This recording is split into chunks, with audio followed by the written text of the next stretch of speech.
Hello everyone!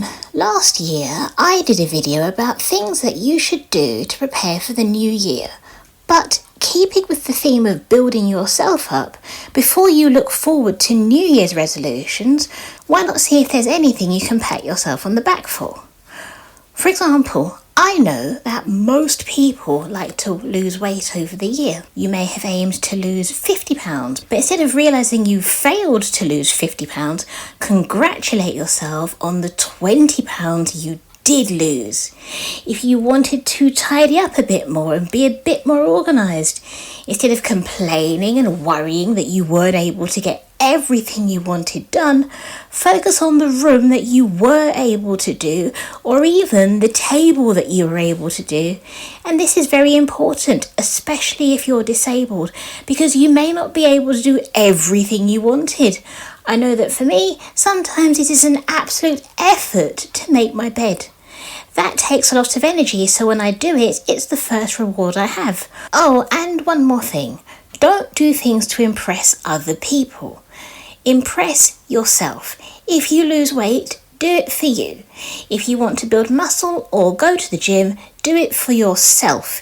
If you want to do a bit of spring cleaning, do it for yourself, and not because your family members are going to come round and ogle your house and comment on your cleaning habits. Once you start doing things for yourself, other people will join in. You can't change the past, but you can learn from it. Then you can focus on things like New Year's resolutions, but that is for a different video. It's not about being able to accomplish the entire thing. Just look over some of the things you did. For example, in January, you may have started to go to the gym. In February, you may have decided to eat healthier, and so on.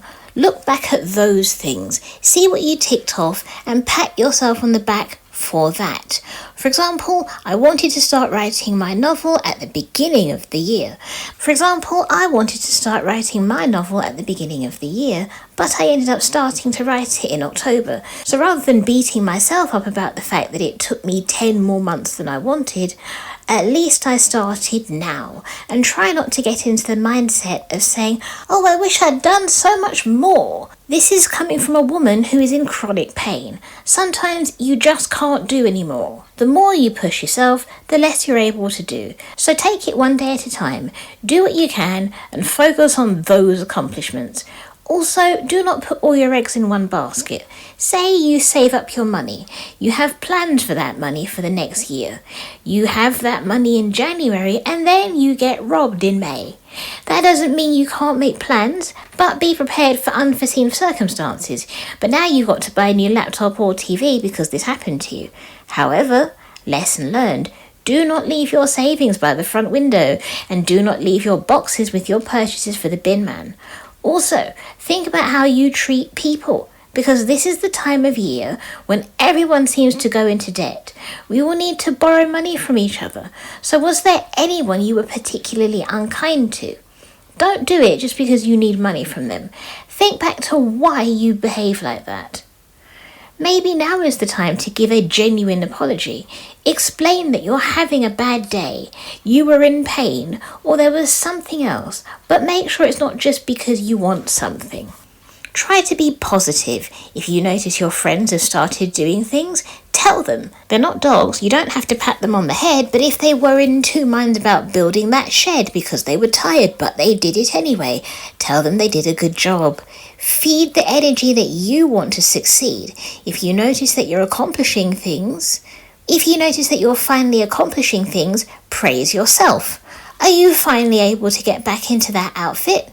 Good, keep it up. And learning from the past means looking over your mistakes. Don't be too hard on yourself. Just mark it down and learn how to improve for next time. They say positive reinforcement is for children and dogs, but I think we all need it. You don't have to treat a person like a child or a dog, But I find that complimenting a person on what they do well, rather than browbeating them with something they did wrong, tends to work better. Once we figure out what we've done in the past, we will know what to plan for the future. We may even be able to make New Year's resolutions that we can keep. And remember what I said, it doesn't have to be a New Year's resolution. It could be a weekly resolution, a monthly resolution, or a daily resolution, if that's all you can do. One at a time. Once you tick those off, then you can start expanding wider. And I know I said this before, but pat yourself on the back for your achievements. Not too hard, because we're not egotists on this channel, but enough that you know you did a good job. The most important motivational person in your life is you. Once you are pleased with what you do, everyone else will join you. If you're still here, then you're handsome and you're beautiful and you, well, I'm speechless. I'll let you know next time I see you.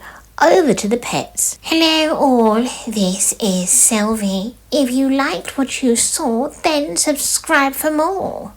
Hey everyone, my name's Bonjo. If you enjoyed yourself, then give it a thumbs up and share it with all your friends.